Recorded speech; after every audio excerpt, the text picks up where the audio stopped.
Cyberwork and InfoSec would like to introduce you to our new cybersecurity beginner immersive boot camps. They're designed to help you gain and enhance your expertise in the cybersecurity field. Join our live interactive virtual classes led by InfoSec's highly skilled instructors who will guide you through the material and provide real-time support. And as part of InfoSec's immersive training, each student will have access to career coaching aimed at helping them start or switch to the cybersecurity field. You heard that right. We aren't here to just teach you the concept of what a security professional does. We want to prepare you to enter the job market with a competitive edge in 6 months' time. Now, I've told you about InfoSec certification boot camps, and if you're trying to hit your next career target and need a certification to do it, that's still your best bet. But if you're an entry-level cybersecurity professional or want to be, or you're switching your career and want to experience a career transformation, InfoSec's immersive boot camps are designed to make you job ready in 6 months. To learn more, go to infosecinstitute.com/cyberwork, all one word, CYBERWRK, and learn more about this exciting new way to immerse yourself in learning with InfoSec. Now, let's begin the show. Okay, today on Cyberwork, my guest is Raj Ananthanpillai, the CEO of Trua, a company that is steeped in the current issues around digital credentials and data privacy. As you no doubt have heard, AT&T reported a data breach that compromised personal information of approximately 7.6 million users. Raj discusses Trua's mission to leave data thieves holding an empty treasure chest. You'll know what I mean when you see it. He discusses his past work in creating TSA PreCheck and gives a bunch of great ideas and advice for making sure that you're always thinking beyond your current position by learning and creating your way upward. All that and a whole bunch of vitriol about the industry standard collecting of social security numbers today on Cyberwork.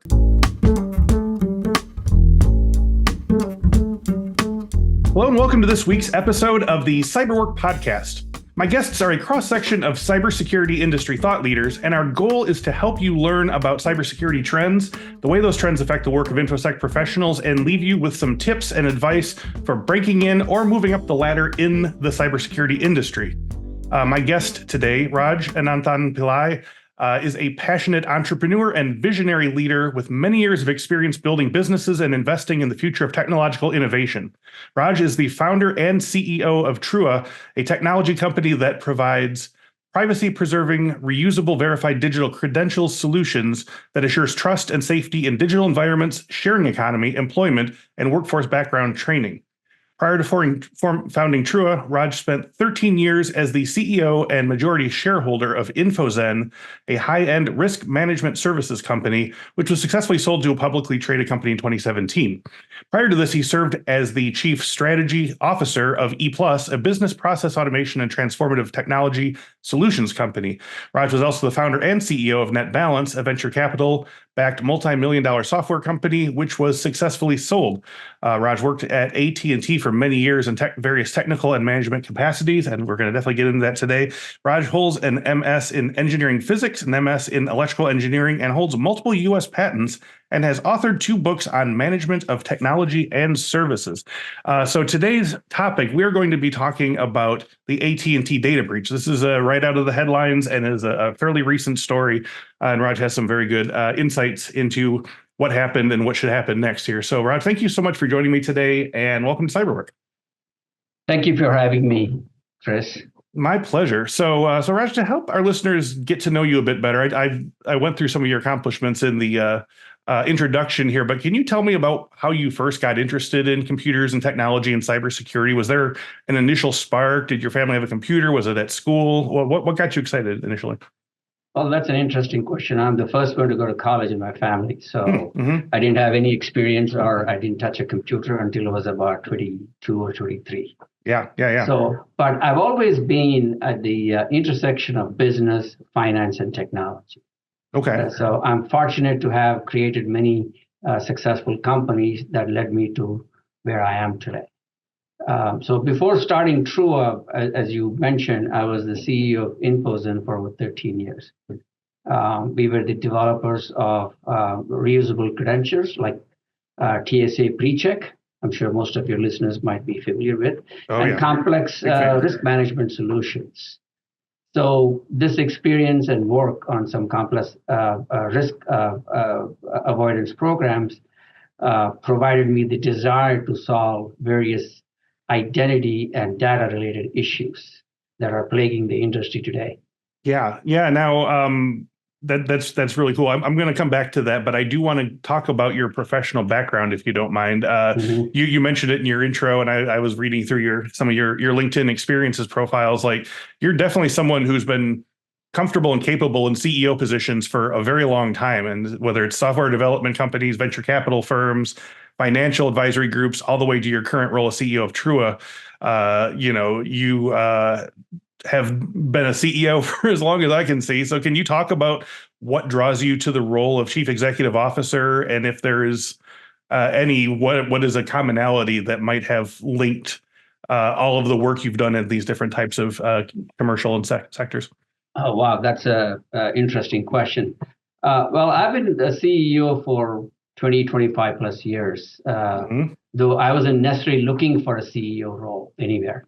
Hmm. These opportunities seem to arise when I wanted to take on challenges and solve problems. I've always been driven by a desire to solve problems and lead such endeavors.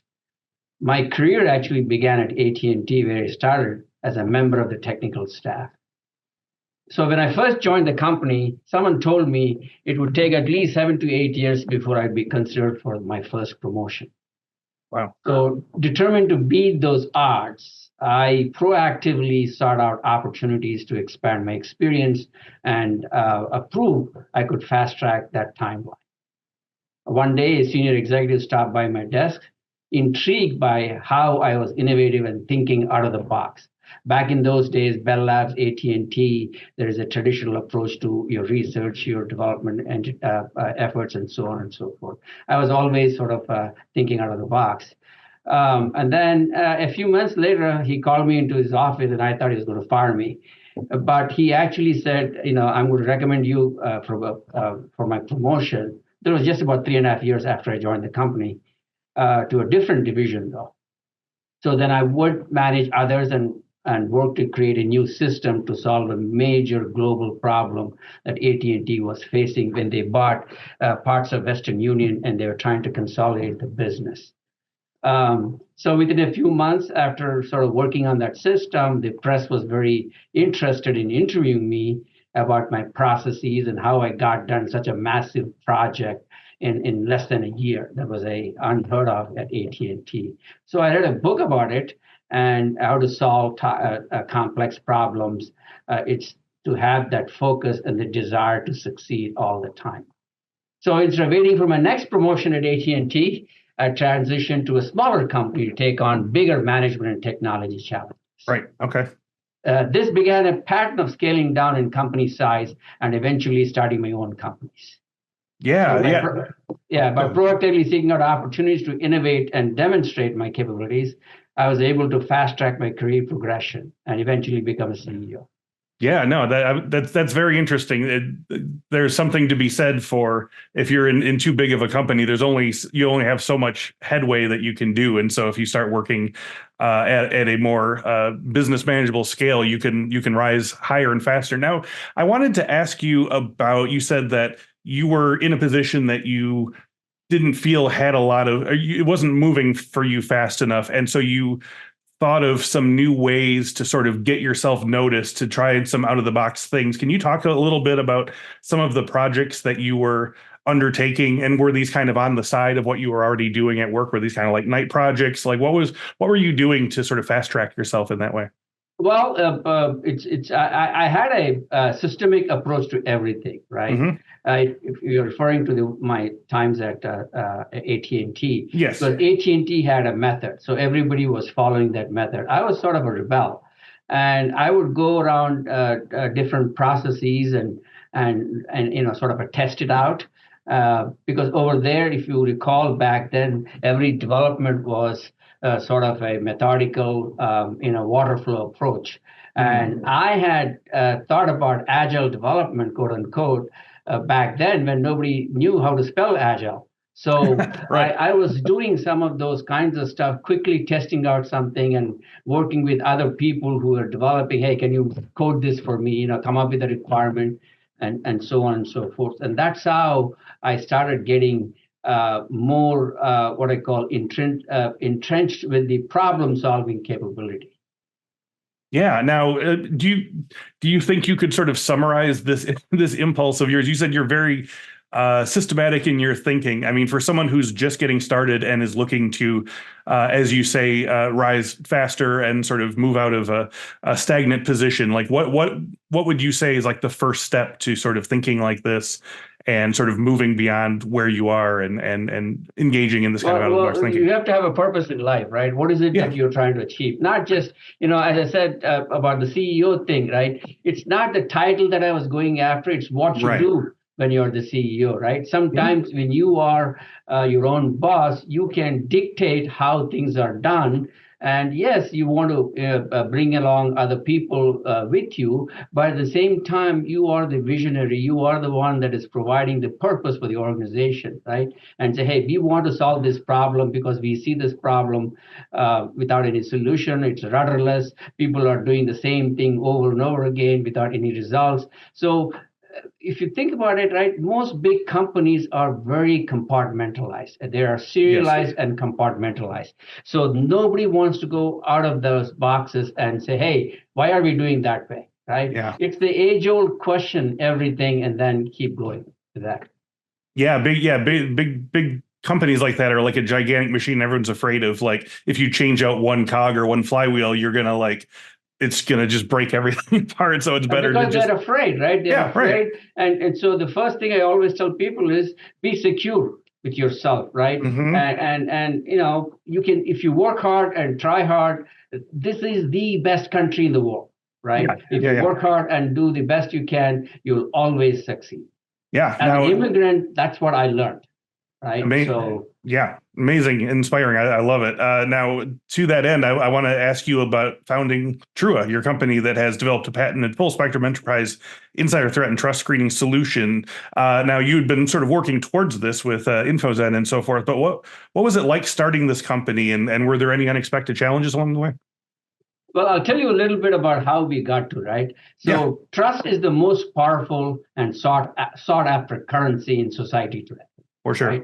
As a society, we have moved from trust everyone. Remember, many couple of decades, 3 decades ago, we were trusting everybody. Mm-hmm. And then we said, okay, trust but verify, right? Mm-hmm. And now we are on to verify first and then trust. Yes. That is a big sea change in a matter of 20, 30, 40 years. That's a big, gigantic change because of various technological innovations. You would think with lots of technology coming out, you would think the trust will be a nice, earned credential or earned currency. But no, today, nobody trusts anybody. Now, we can talk about AI at some point, but with that, everybody's trying to fake and hack their way into anything and everything. So that is the biggest driver for me as to how do we do this, given the state of mind-boggling data breaches.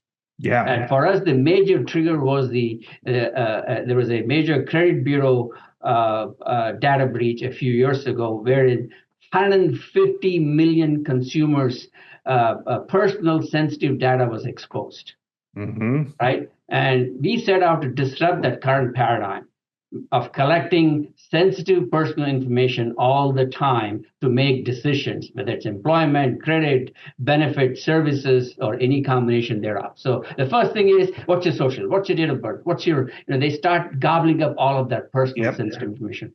So that's where we have developed a solution that sort of disrupts and solves that challenge of the traditional paradigm of third parties doing all of this stuff. Can you talk about that a little bit? Your solution? So we've been living and breathing, as I mentioned before, identity data for the last 15 plus years, right? In our previous company, we are the developers of TSA PreCheck and other very highly secure digital credential programs. And we are the first one to look at the data ecosystem with a person-centric view, with the privacy at its core. That is the most important thing. I've always been a private person. If you see, I personally don't have any social handles, right? I have LinkedIn, but other than that, I don't have a thing. Because people tend to think, oh, it's free. If something is free, you are the product. That's right. Just be aware of it. Don't ever expect any privacy. Don't ever expect, because you will be lured into giving more and more personal information. First, it'll be a free Gmail account, and then it'll be something else. And then they say, hey, oh, now it's a trusting relationship. Now suck up more and more sensitive data that is near and dear to your own personal identity. Yeah. So with our extensive background and research and product development on behalf of major corporations and U.S. intelligence agencies, we work with Homeland Security a lot. We have been able to flip the entire identity verification and screening process on its head and create a solution that is purpose-built for consumers. This is the most important thing, to take ownership and protect their own data while providing high assurance to organizations that seek to verify and screen individuals. So this product is aimed specifically at individual consumers rather than enterprises. No, this is coming through the businesses. We are now focusing on businesses to adopt this and say, hey, you don't need to collect this information. Got it. All that you care about is verifying the individual, right? Majority of the cases. Why do you have to keep, like your gym, when you try to get a gym membership, they want your social security. I said, why? Yeah. Right? They don't need a social security number. When you go to a healthcare hospital, why do they need your social security number? Right. They're not looking to look out for your credit report. They should be keying off of other attributes, not social or other personal stuff. So this person-centric approach ensures that individuals have the ability to protect their privacy and maintain control over their sensitive personal data.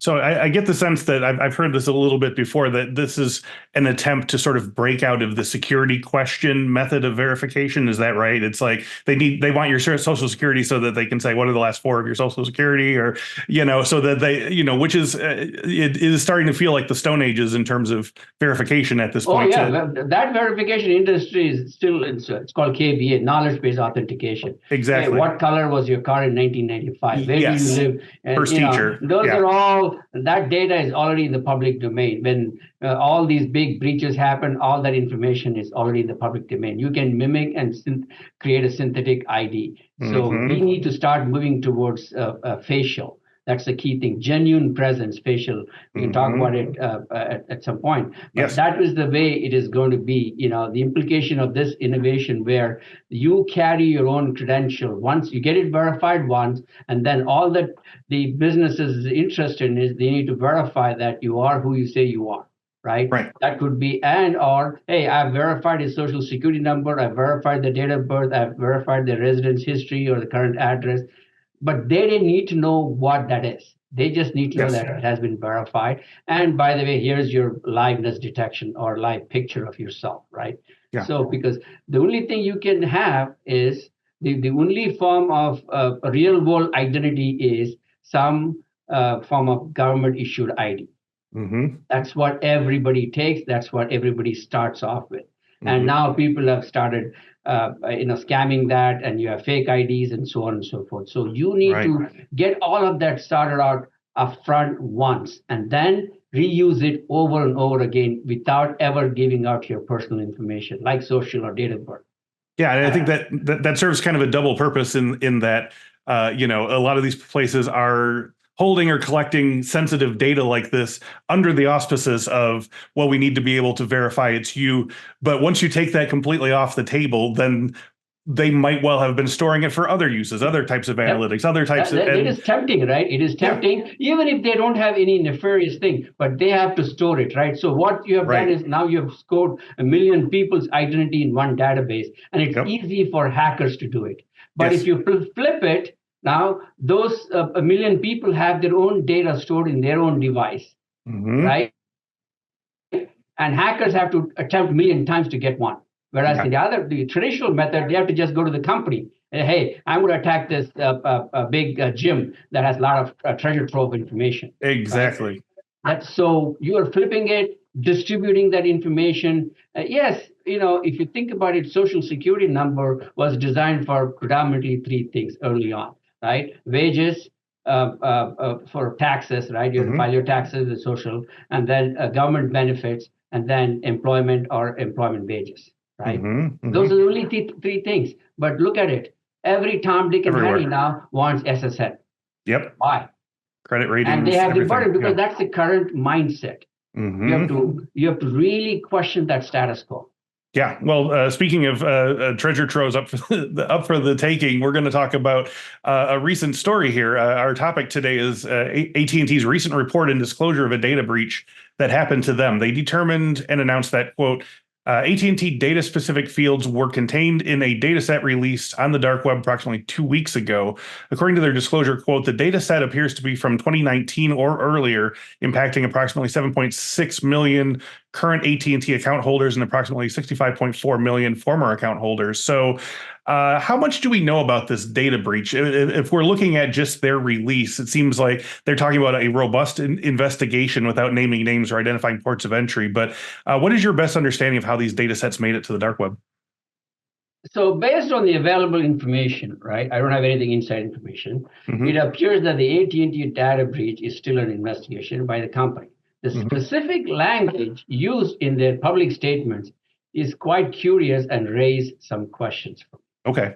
The fact that they mention a data-specific set being released on the dark web is an unusual detail. Typically, when a data breach occurs, the compromised information is more comprehensive data set. That means you take the whole database, not just one pieces of data. So rather than just specific fields from a database. This level of specificity suggests, I think, the possibility of an insider leak rather than an outsider. Okay. Okay? The types of sensitive information that were exposed are certainly concerning. Social security numbers, full name, email, and mailing addresses, phone numbers, date of birth, and AT&T account details, right? You can question every one of those data as to why AT&T had them to start with, right? I mean, I want to do a credit check. Okay, you had the credit check, but you could have abandoned, you could have destroyed all of that. Why did you store Still there? Yeah. Right. Well, why do you need my date of birth? You already verified that I'm over 18 to buy a phone or whatever it is when I did. They want to send you a birthday card. What is that going to do? Because those are the more and more sensitive information. So that's where I think information can be extremely valuable for cyber criminals and can enable identity theft, phishing scams, and other malicious activities down the road. Yeah. Now, I mean, how do you feel? This is obviously no one's idea of a good outcome, but how do you feel about how AT&T is handling it thus far? That's the best, right? It's one of those big data breaches. Unfortunately, they're getting more headlines because AT&T, right? If it happened to your regional phone company, nobody would talk about it because it's a national brand. It is AT&T, the good old Ma Bell, right? It's been around since Graham Bell, right? So everybody knows about AT&T. So that's probably why it's getting a little bit more attention.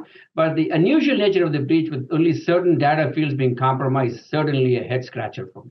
It's possible that AT&T is still investigating the source and extent of the leak.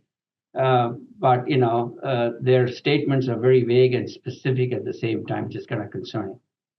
Okay, well, again, I'm asking you to rely too much on a crystal ball about information that you don't know. But can you think of any ways? I guess the only answer is don't have the data in the first place. But if it was an insider, like what are some ways that could keep even someone who works for the company out of that particular treasure trove in the way that this was exploited? Well, the insider threat is a big deal, right? It is something that you have to constantly monitor. You have to figure it out. Who's doing that? Were they under blackmail, or were they bought out, or they usually have some signals, right? The insiders, and so they got into financial trouble and say, hey, I can give you some data, and to a what I call a hacker broker, right? And say, hey, here's a bunch of data, and you can do. Oh, okay, I'll give you $10,000 for that, so I'll pay off my debt. Whatever. I just don't know that, right? That's an interesting question. There is always a motive and a method, right? So the sensitive personal data exposed in the AT&T breach, including hard-to-change identifiers like social, enables criminals to conduct large-scale thefts and scams. That's the real danger is going to be not immediately, right? It's a delayed impact of such breaches. Hackers and data buyers often wait until the initial uproar subsides before crafting targeted scams, leaving consumers vulnerable as they have forgotten about the incident. Watch it, because people are not talking about the incident that happened in 2017, I think, that big credit bureau data breach. 150 million consumers in the United States got their data compromised, and we are still paying, right? So they don't go right after, because they know everybody is going to get a 1-year free monitoring after a breach. That is absolutely of zero use to you. Yes, right? Exactly. Because hackers have figured out a better motive and say, okay, I'm going to wait out at least a year, and then I'll start my thing, because they have plenty to work with until then. This is all trying to get prepared for 2 years from now. Hey, I'm running out of data. So where do I go? So that's the kind of stuff. Yeah, well, that was what I was going to ask next, and you kind of answered it partly for me, which is that, I feel like every other week now I'm getting an email or a text saying, we got breached. And it is things like, I'm getting notifications that my CPAT machine, somehow they leaked like personal information from that, which again, like, why do you have that? But, and it's always that sort of, if it's change your password, fine, I'll change my password. It's not that hard. But when here's a free year of credit monitoring on us, that something much bigger happened. So I guess from a consumer standpoint, Raj, do you have any advice to sort of keep yourself out of the sort of blast area of these constant sort of breaches? What do you recommend for people who are getting sick of this? There has to be a consumer revolution, for lack of a better word. Yeah. Because enough is enough. Sometimes we are way too compliant and just giving out information. There are two reasons for that, right? Some of it is because we sign up for everything that is free. Yes. How many people, when you check out these days, hey, can you give us your email? We'll give you instantly 5%. But that 5%, let's assume the person is buying $50 worth of some goods and they're getting their email, right? It's 5% of $50 is $2.50. Let's assume, as an example, right? They're going to blow $5 walking out of the building to buy a cappuccino somewhere, right? So they've already lost that savings, but they've already given out one free thing that the vendor wanted. And then they want to start sending you more information, So they'll start saying, hey, and then you start trusting them. And then you start giving out more information. Hey, I know this place. Okay, let me buy something online. And you put in your credit card information. And you put in your date of birth for verification or whatever it is. And whatever they do, right? That is how it is. The cycle starts, going, and it never stops. So I suggest that, be wary of every data sharing and question everything. Question. Yeah, which, is it. I think they try to sort of wear you down with all of the sort of terms of service that are 80 pages long. And every time you log onto the site, they want you to accept cookies again and again. And I think it is kind of, they're also waiting you out in terms of hoping that you'll get. It is in their best interest, right? So if you think about it, right, the regulations are all mess, right? They're trying to band-aid the same process. So anyway, we can talk all day. Well, so I want to pivot over. The purpose of our podcast here, obviously, is to help students and new cybersecurity professionals sharpen the skills that they need to enter the cybersecurity industry, and also people who are from other walks of life who might want to change careers to cybersecurity later on. These are all people that listen to our show and they're looking for your insight. So speaking to listeners who might want to do work in these areas, privacy, identity management, identity verification, data privacy, data collection, like what types of hands-on work or training or education or certifications or just projects should they be working on to make them sort of ready to do the work in this particular field? Wow. Okay. That's a lot. So, but I can try and sort of summarize a little bit. Sure. So the field of data privacy and security is deeply entrenched with well-established infrastructure, processes, and methods, right? So to drive meaningful change, we must be willing to challenge the status quo, as I mentioned before, rather than simply repeating the same approaches and expecting different results. This is not just a matter of insanity, but also a symptom of laziness and a lack of thorough analysis. To truly address the current challenges, we need to scrutinize the existing process. How is it being done today, right? Mm-hmm. Understand the regulatory landscape, because unfortunately, regulation plays a big role. Familiarize yourselves with the latest regulations surrounding privacy, security, and consumer rights. Mm-hmm. Identify any gaps or outdated elements in the existing regulatory framework, right? Because that's how you can be creative. That's how you can come up with some aha moments. Right. And carefully examine each step of the current data collection, storage, and protection process. This is a big issue in the United States right now and worldwide as well.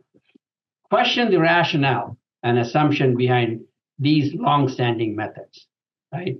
Yeah. Recognize that our technologies have evolved rapidly, while many of the underlying processes have remained stagnant. Think about it, right? Why are still a third party is doing all of the verification? We have democratized so many things in our lives, right? Whether it's a hotel to Airbnb, or owning, buying car on your phone, and we have democratized. We have taken out all of the middlemen in many of the processes. It should be the same thing. I call it data emancipation, right? Free up the data that belongs to the consumer. Let them be the guardians of it as well. Co-opt them to, hey, this is your data. It's in your best interest to keep it with you, and just share it when you need it, right? Mm-hmm. That will eliminate a whole bunch of these data proliferation, and hackers are going to really have a tough time. And I always say that, right? The hackers are moving at lightning speed, while we are still trying to go with our neighborhood road speed. Yes, exactly. Yeah. A lie can get around the world 3 times while truth is getting its shoes on. Yep. So I think that's a really good advice. And just to sort of hammer that home, obviously, InfoSec would like you to, do the work of learning things like identity management and access management and all the good, juicy tech stuff. But at the same time, make sure that you are doing the reading in terms of the larger sort of global implications. That's what you're saying, basically, like understand you need to first where it's going. Study up the landscape, understand it, right? Yes. And then take as many, wherever it's available, small projects, big projects, try to solve, right? Try to think about, put yourself in those shoes, and then not just be waiting for somebody to define a problem and say, hey, why are we doing this way? Why is this, our digital landscape has expanded so much, but we're still stuck in the 50s and 60s method of collecting data and having a third party store it in different databases. Why haven't we democratized the data and then decentralized it, right? Yeah. So those are all various things that you can educate and then embrace the co-opting of the consumers in guarding their own data. It is their data. Yes. Yeah. Right. Social security number and date of birth is assigned to you. It is never assigned to a third party. And they somehow managed to get it, and they have it, and now they are bartering and selling that information over and over again.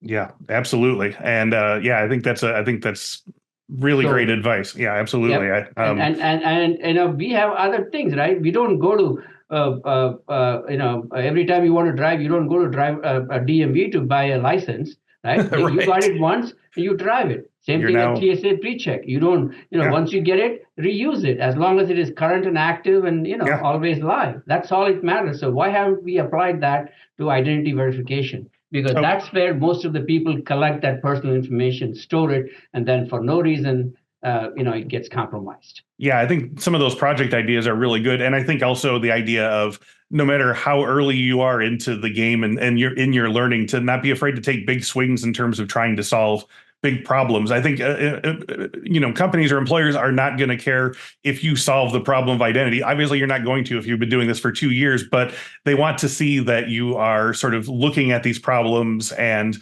suggesting solutions or suggesting fixes. And to that end, I guess, Raj, are there particular skills gaps among people who are trying to get hired into these positions that you're trying to fill? I mean, I know you probably hire people all the time. Are there certain skill areas or qualifications that you consistently see lacking that you'd like to see more universal, even if it is things like big box thinking like that? Developing analytical skills and STEM and engineering education is of paramount importance in this field. We lack those things, analytical skills and engineering. Even if you go through 2 years of engineering, right, you start developing that thing about challenging the notion, working out all of those things. Immerse yourself in practical training and projects wherever they may be offered. Studying just a textbook does not help you in this field. The hackers, as I said, are moving at lightning speed, and we sometimes seem to be stuck in our local road speeds. So it is very important to be on top of things, and even in community college, right? Or if you don't have a means to go to a community college, even if you have high school, finish your high school, right? So high school is a minimum currency you need. Especially if you're in this field, right? Because there are other fields that may not require a college diploma, right? But in this field, you do need a little bit of awareness of the landscape because digital landscape is very complex. Yeah, absolutely. I think those are all really great pieces of advice. So before I let you go, Raj, could you tell our listeners, it sounds like you kind of make the career advice, but can you tell our listeners the best piece of career advice you ever received, whether from a mentor or a teacher or a colleague?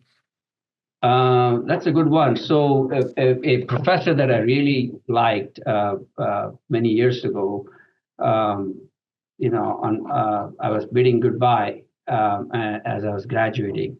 He said, always have a goal and try to achieve them and repeat them until you're tired. Until you're tired? Until you're tired. That means, because you will have a goal even at 90 years old. The goal could be just, I want to get up tomorrow without backache, right? Yeah, right. I'm just saying, right? So keep having a goal and then achieve it, right? Not just have a goal and then, I didn't make it, right? Yes, you'll be making mistakes. That's okay. Without making mistakes, you'll never learn, as we know, right? But don't repeat the same mistake. And don't repeat the same mistake. Don't get complacent with the idea that you can't do something, I suppose. Just keep trying if you fail. This is the best country for that. This country offers you the opportunity to succeed. Like no other country. Now, as we wrap up, Raj, you talked about Trua a bit. If you want to talk more about what your platform does and a bit more about the product, feel free to do so before we wrap up here.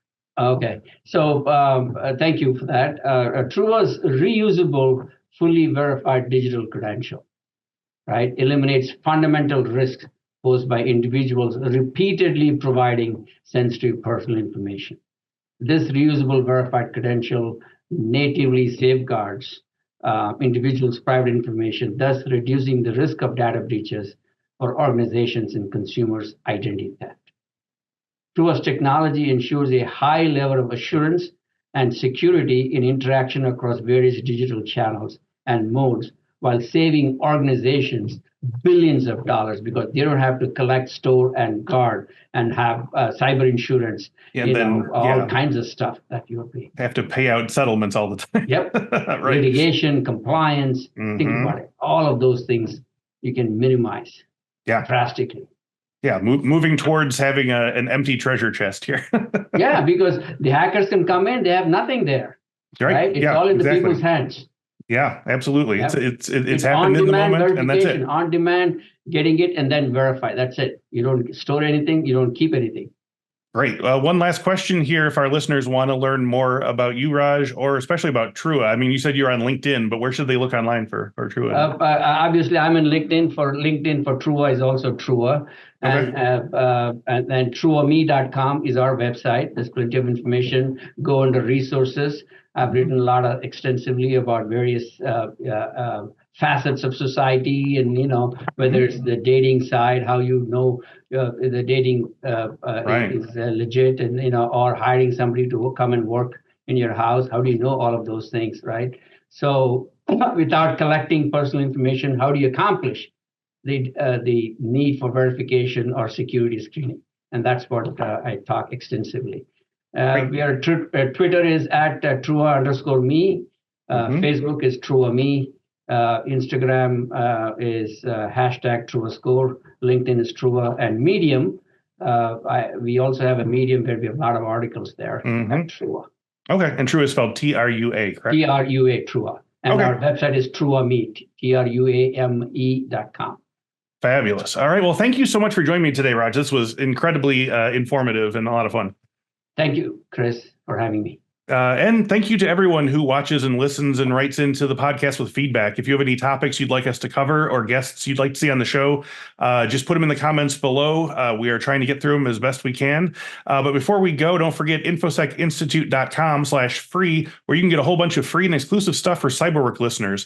This includes a trailer for our new security awareness training series, Work Bites, which is smartly scripted and hilariously acted set of videos in which a very strange office staffed by a pirate, a zombie, an alien, a fairy princess, a vampire, and others navigate their way through the age-old struggles of yore, whether it's not clicking on the treasure map someone just emailed you, making sure your nocturnal vampiric accounting work at the hotel is VPN secured, and realizing that even if you have a face as recognizable as the office's terrifying IT guy, Bone Slicer, we still can't buzz you in without your key card. Anyway, go to the site and check out the trailer. We can also go to infosecinstitute.com/free for your free cybersecurity talent development ebook. Here you'll find in-depth training plans and strategies for the 12 most common security roles, including SOC analyst, pen tester, cloud security engineer, information risk analyst, privacy manager, secure coder, ICS professional, and more. One more time, infosecinstitute.com/free. And yes, the link is in the description below as well. One last time, thank you so much to Raj Ananthanpillai and Trua, and thank you so much for watching and listening. And until next week, this is Chris Senko signing off saying, happy learning.